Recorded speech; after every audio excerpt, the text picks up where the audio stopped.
between the tourist destination of Thailand and the war-ridden jungles of Vietnam is the Kingdom of Kampuchea, also known as Cambodia.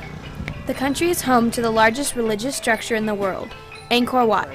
The temple echoes a time of wonder in Cambodia, but a more recent horror has left a scar upon the country few tourists ever see. While America was abandoning its war next door in Vietnam, the communist Khmer Rouge regime took hold in Cambodia. The goal of the Khmer Rouge was to rid the country of its educated population.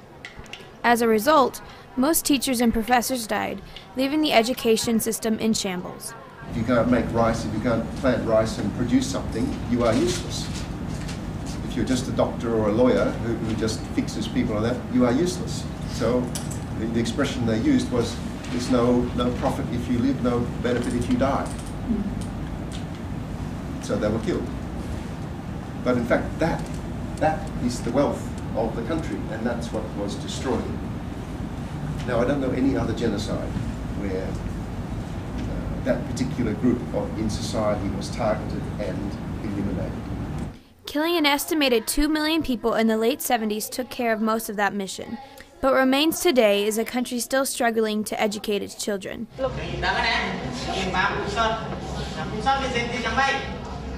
Though it looks similar to classroom systems found everywhere, this is one of the worst in the world. Teachers are at best poorly paid, at worst corrupt. They often loaf through the school day doing very little, then charge students extra money after school to receive tutoring sessions. This is where the students learn their material, not in the classroom. Still, too few classrooms at most schools overflow with students, leaving some standing outside. And the corruption doesn't end there. Many students pay off teachers to get their degrees instead of actually doing the work. So the teacher, you all know, they are corrupt, and because of the low salary and because of the corruption, they have to get bribe in having to bribe somebody else, and also to keep part of the bribery for their daily surviving. There are some islands of hope present in the sea of corruption. This monastery serves as a source of not only spiritual and ethical training, but practical education as well. The monastery is a place where people can come and get a lot of morality or knowledge,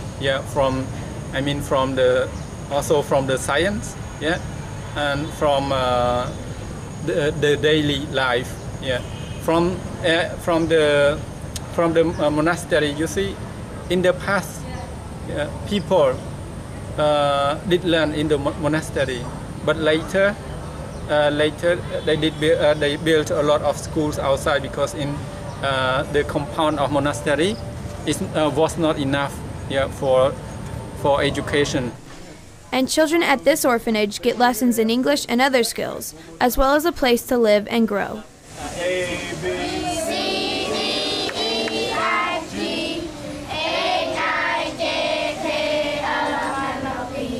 This street center is it to have the center have the children on the street. So to be nice that some poor children that walking on the street, and some of them they don't have the family, they can come to stay in the center. But I'm not working here in the center. Before I was orphanage children also, that I stay in the protection center, so I'm as well same as them. And then I just volunteer, that means I just have them when I'm working at the hotel, I'm assistant manager. But anytime that I'm free time, I can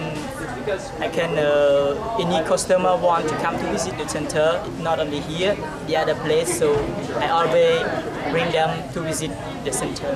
Still, of every 100 students who start school, 46 will finish kindergarten. 14 will go on to the equivalent of elementary school, while 4 will continue on to higher secondary school. Only 1 will make it to college.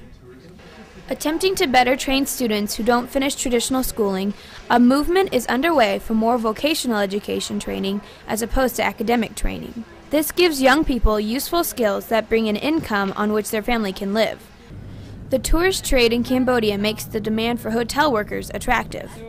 I want to work in the hotel so much. Maybe I don't have stability. Yeah, but if I have ability, I will work in the hotel. That's good. That's good. And so my teacher, he will find the good work for me. Okay. Yeah. I'm a housekeeping student. Maybe it's a very cheap salary. Yeah. But it's okay for me. Cheap or expensive, it's okay. Once I get the salary, I will support my family because my family is very poor.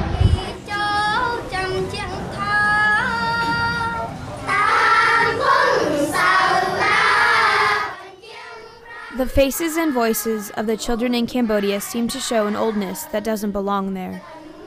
Since education is so very expensive, most of these children will not go to school. Though they were born long after Pol Pot fell in 1979, that 30-year-old specter still hovers over them. These children escaped the horror of the killing fields, only to be gripped in the hopelessness that followed in a country drowning in ignorance and a lack of any chance of education.